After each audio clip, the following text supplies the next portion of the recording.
G'day everyone, Wayne from Land and Bay Fishing, Southeast Queensland. Today is another Maps and Spots video.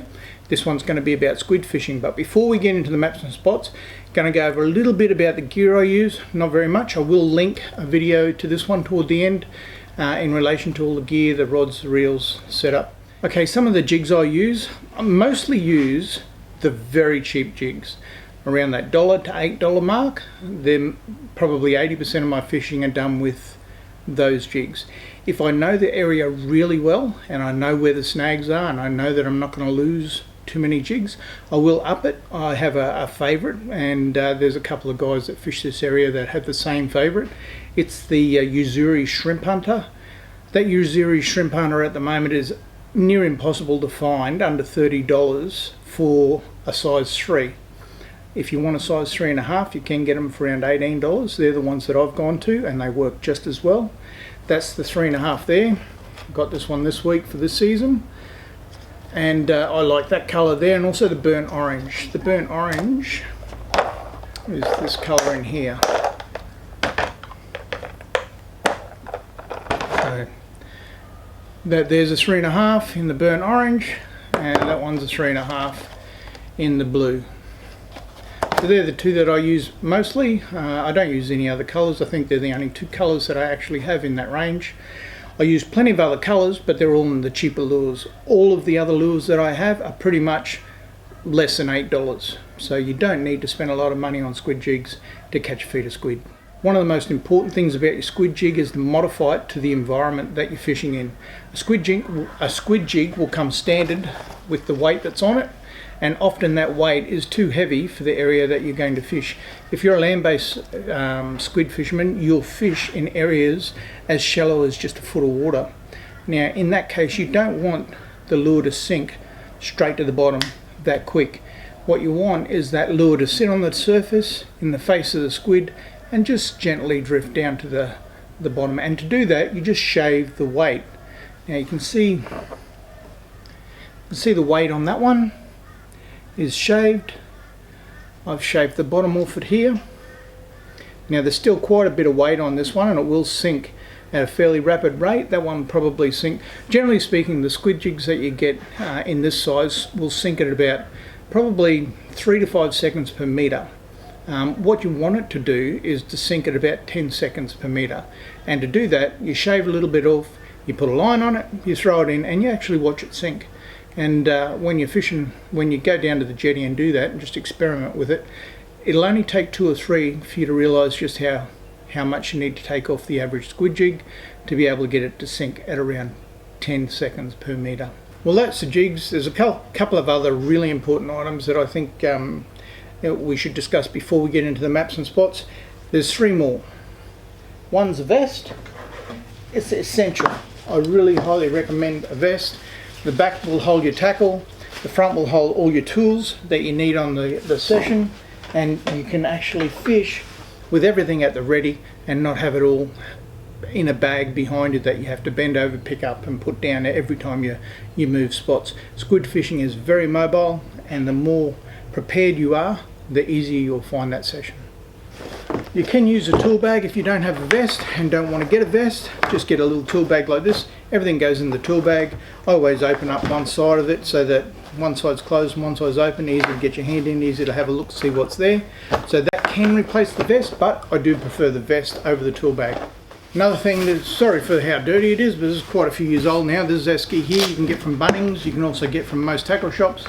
It's just a little esky that goes over your shoulder, and you can be mobile. A few tools in the front, and I line that with a bit of a bag in the thing. Keep your rag in it on the other side. Your squid go into the bag inside the esky, that way it doesn't get too dirty. And calamari for dinner. Righto, let's move on to our maps and spots. We're going to look at 3 areas. We're going to look at the Redcliffe Peninsula fairly comprehensively. We're going to look at Shorncliffe between the 2 jetties, Shorncliffe Jetty and Baxter Jetty. And we're going to look at Manly and an area that you can start in Manly, which is only about 10% of the actual grounds you can fish at Manly. I don't know Manly well enough, I don't fish it often enough, but the areas that you'll see in my maps and spots I have fished, and I do know you'll catch squid there. So this first map is a comprehensive look at the Redcliffe Peninsula from Scarborough all the way around to Clontarf.